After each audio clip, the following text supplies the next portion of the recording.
Hey, all of my LJC gang.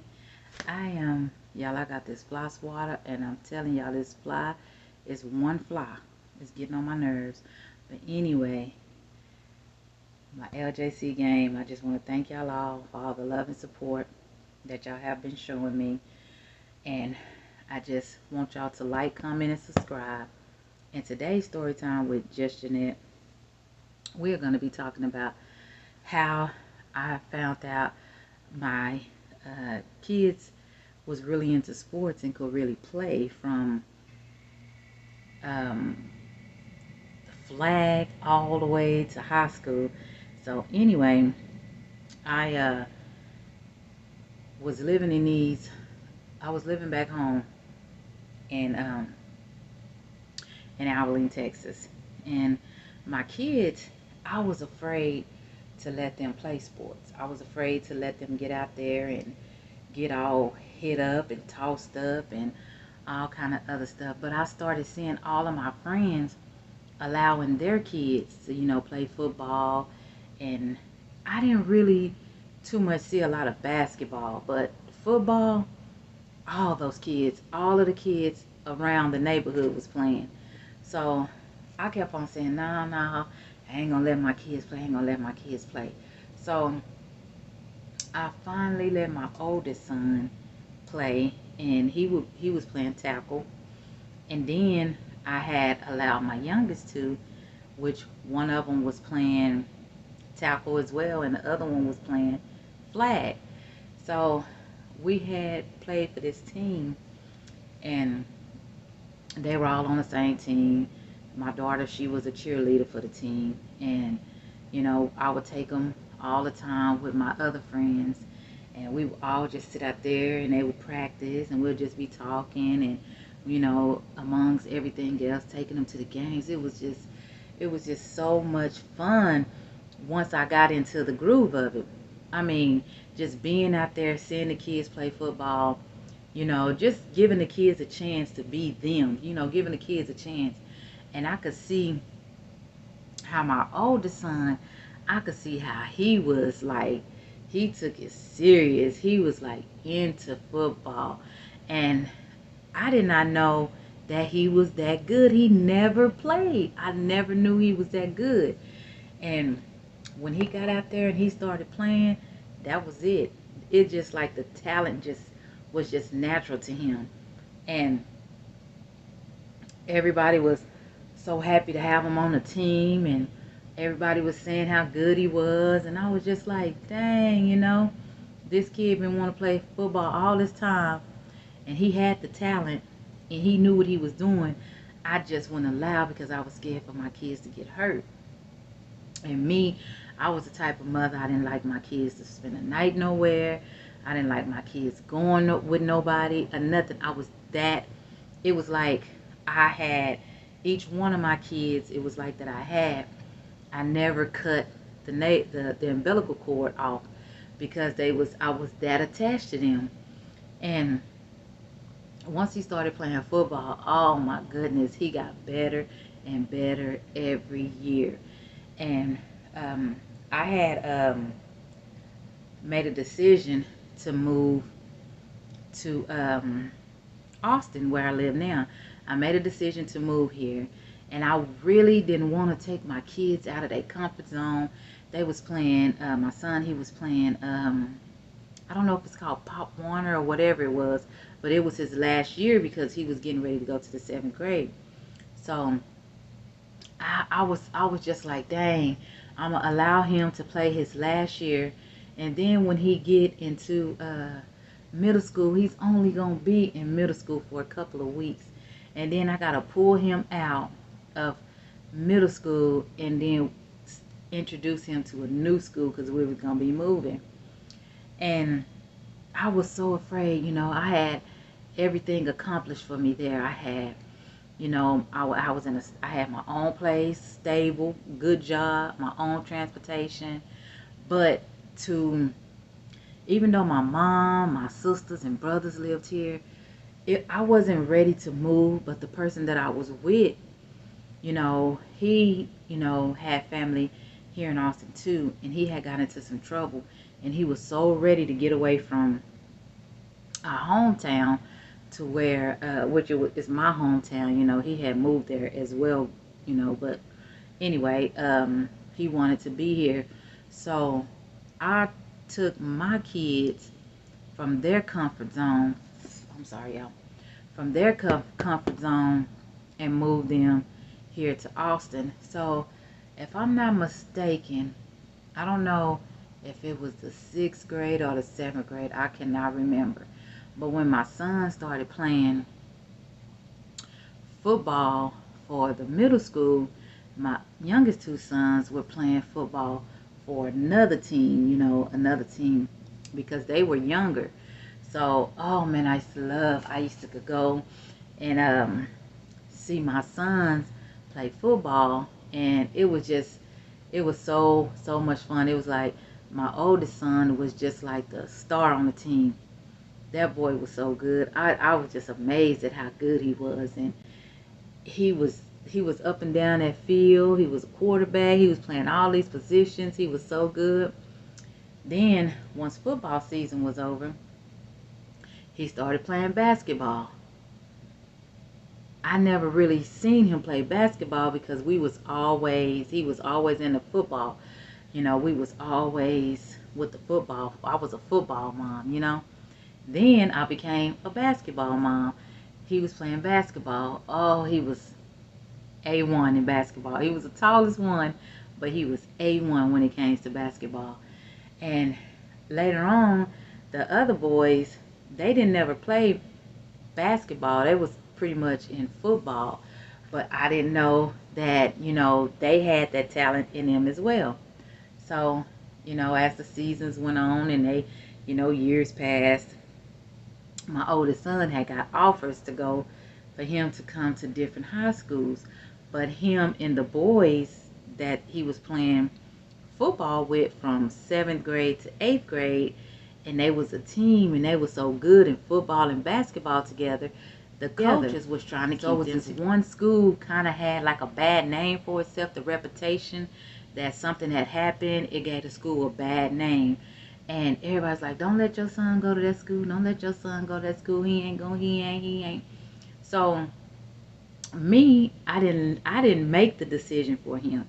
I let him make the decision.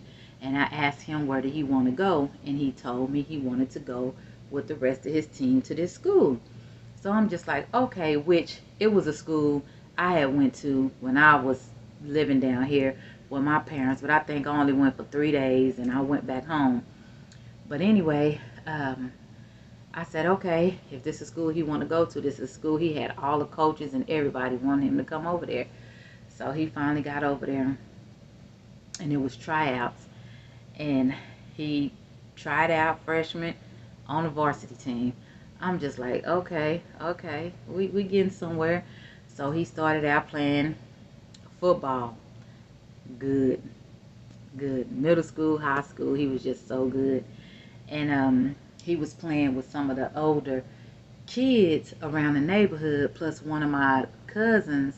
He got to play with him too as well, but they were going to like a different school, which this school was a really good school, and they, you know, sports team is really good. And my son was making a name for himself where he was at. So everybody was just like, oh, he's not gonna get no scholarships, he's not gonna get this, he's not gonna get that because of the school that he's at. So I was like, you know what, he made a decision, he wanted to go, and I'm not gonna pull him away from that decision. Well, you need to make the decision for him, he needs to go here. I left it alone. I let my son make his own decision. To me, he was doing good over there at that school.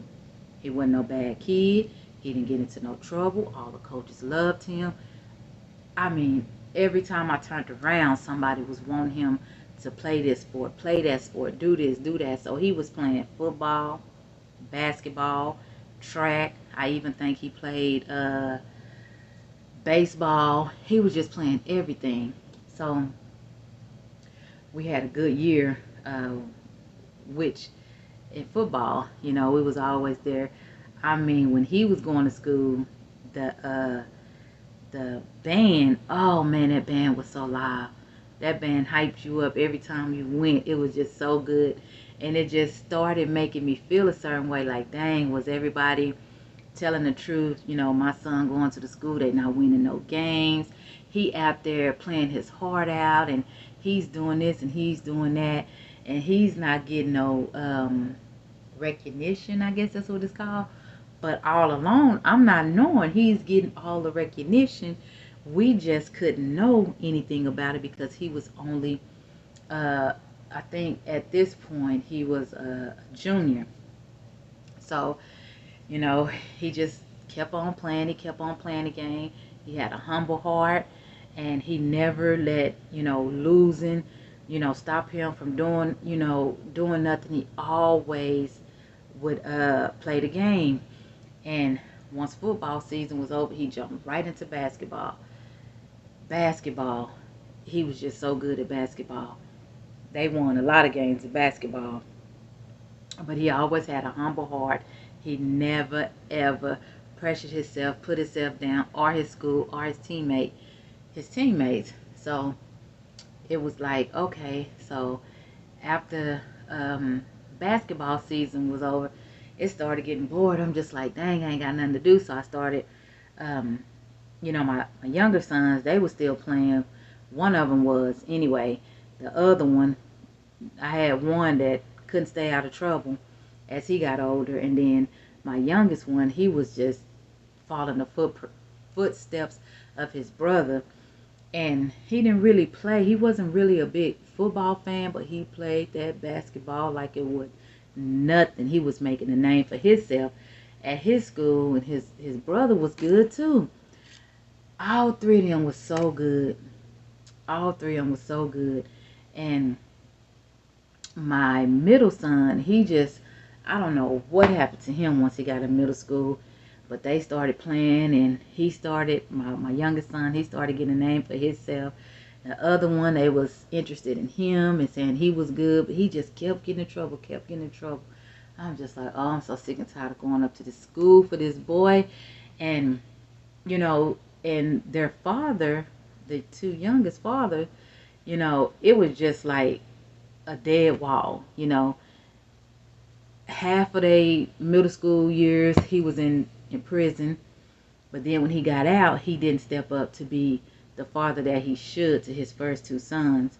And, you know, I kind of think a lot of that have an effect on kids. But I don't really believe that anymore, because my oldest son, his dad wasn't in his life until he was out of high school, after he graduated or whatever. And his dad came down on his daughter's birthday. And that was the first time he met his dad, because it was like when I got pregnant with him, I moved to Augusta, Georgia for a long time. And then when I came back from Augusta, Georgia, he wasn't at the college in Abilene anymore. He had went home. So we literally like missed each other, and he didn't know I was pregnant or none of that. I told him, I got in touch with him through a friend, or yeah, one of his real close friends. That's how I got in touch with him and let him know that, you know, I was pregnant or whatever. But anyway, he a lot of people always say when the dad is not involved in the child's life, sometimes it does. It affects the child. But 9 times out of 10, I say I did a good job with my boys, because I didn't have nobody helping me raise them. And the man that was in my life, he was in and out of jail. So it wasn't like he was there as, you know, a role model for them, because he didn't become that until years later on down the road. He nipped that in the bud real quick, you know, role model to no one. So my son, he once he became, freshman, sophomore, junior. So once he became a junior, he started getting all these letters from these colleges. He was a good kid. He played sports real good. And he started getting all these letters. I mean, we had tons of letters, but he couldn't really talk to any of the recruiting coaches or anything until he became a senior. So when he became a senior, he started getting all these letters, and I mean, he probably had a letter from every school in this world. I'm not gonna even lie. He had so many letters. I'm gonna drop it down. I'm gonna put it on in a video to show y'all how many letters he had if I could find it. I know I took plenty of pictures, but I'm gonna put it in this video. He had a lot of letters from different schools. So after he started getting the letters, I started, also talking to recruiting coaches and stuff like that. And he had got recruited to, so many schools. And I guess you do 2 or 3 visits, and he did 2 visits. But I think the first school that he went to, which was Iowa State, that's the school he picked. He got a full scholarship to Iowa State. And the day, it is so crazy because the moment that he signed with Iowa State, they came down and played our team, Texas. They came down and played Texas, in which they beat Texas. And then my son ended up going to Iowa State, which he had already picked earlier that day. He had already made a decision. And then later on that night, they had their game and they won. And I'm just like, wow, that is so crazy. But it was so hurtful because as time was winding up, he picked his school. We went. We had this big old signing day, and there even is a letter. I mean, there's an autograph. I mean, how do you call it? There's a paper that was wrote, and it said one of the best signing days ever. And they was talking about, my son and everything, and it said some things about me. And it was really it was something I ain't never experienced before, which I've never had that opportunity if it wasn't for my son. And we went, he signed, I signed, he chose his hat, and it was just amazing. It was one of the best feelings in the world. His brothers was there, his sister was there, and he had some other family members there. And like I say, the moment that he signed, later on that night, Iowa State and played, and Iowa State won. And it was just so crazy. And like I say, time was winding down. He was getting ready to leave, and I'm just like, dang, how am I gonna do this? How am I gonna allow him to be gone? He had just had, he had a baby, and with his long-term girlfriend, that they're still together now. That's my girl. That's my daughter-in-law.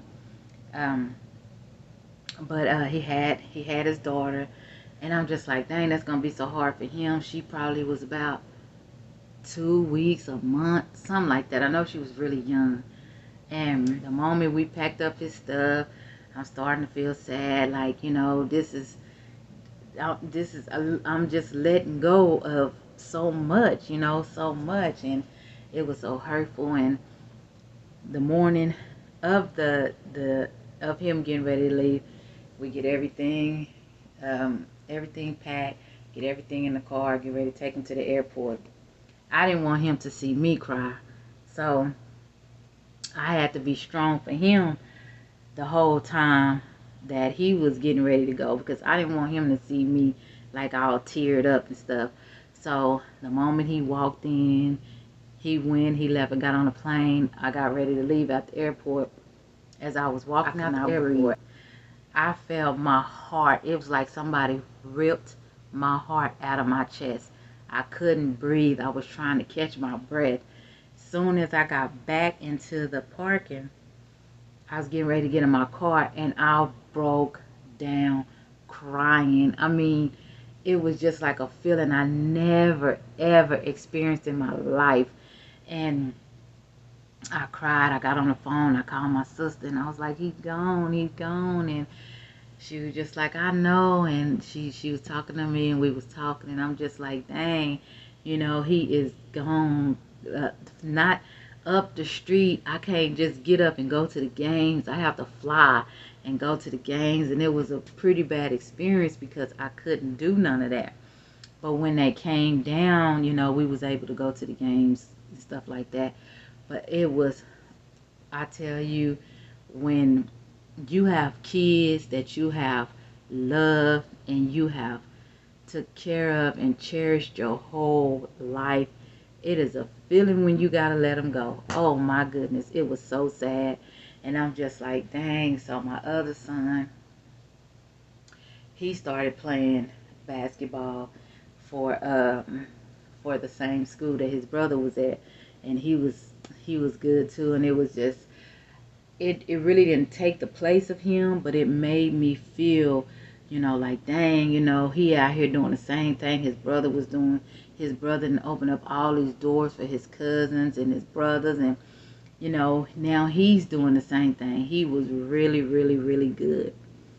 And it just makes me so mad because sometimes people can influence you to do things, and he really did everything that he could to keep going in the game. But it's just when people get in your head and you start doing stuff, he kind of got kicked off the team, kicked out the school. But he never gave up. You know, he still walked across that stage. But my thing is, before all of that happened, I would just love to see his brother when he came down to visit, you know, on his summer vacations or whatever it was. He would go to the games and people would be so excited to see him and his brother would, you know, be together. And then he was playing the game and everybody's like, your brother gonna be just like you. And oh man, it was just a good feeling. And then, you know, things just started getting ripped apart, and you know, things started falling apart. And oh man, it was just crazy. And then, you know, as my son, you know, he was in college, you know, things happened there. And then he came back home.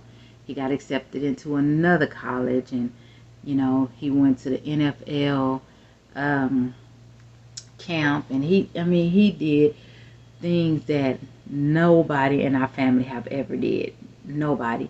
Even though he didn't make it, he still made me the proudest person, the proudest mother in the world, because he has been a good kid from day one. He got into trouble, I think, one time in middle school, and that boy ain't never got into no more trouble to where I had to be all up at the schools, all that juvenile and all that other kind of stuff. He never ever did any of that. You know, that I don't know, they have really, really bad attitudes. I don't know where they get that from, because I don't have that type of attitude, you know. But they just was, if I wouldn't have gave them the opportunity to get out there and play the game, they would have probably never experienced half of the stuff that they went through. And they was good. They wasn't bad. They was good. And my oldest son, he have experienced so much. So much. Nobody in our family has ever experienced that. Nobody in our family has ever got a full scholarship, you know, and just did the things that he did. I mean, he done been to the, I don't know if it's the Rose Bowl. He done been to New York. Everything. They won a ring. I mean, he have experienced so much. And I just feel like when he didn't make it, it just feel like, you know how so many people, you know how you just have all these people on your back. You just probably have about 1 million people on your back. But then when you don't make it, people start falling off, start moving back. And I just feel like a lot of people gave up on him when he didn't make it. But that was just me, because he still have a lot of support. He still have a lot of people supporting him. And I'm, like I say, I'm very proud of him. I'm very proud of all my kids. You know, we have struggles here and struggles there. You know, my daughter, she did her thing. You know, she was a cheerleader. She ran track, you know, but she wasn't a, you know, the sports person. I wasn't able to be a sports mom with her.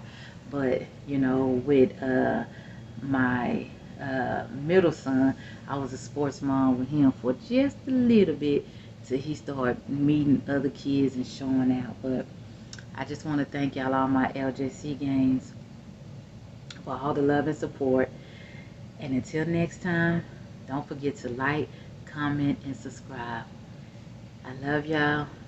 Peace.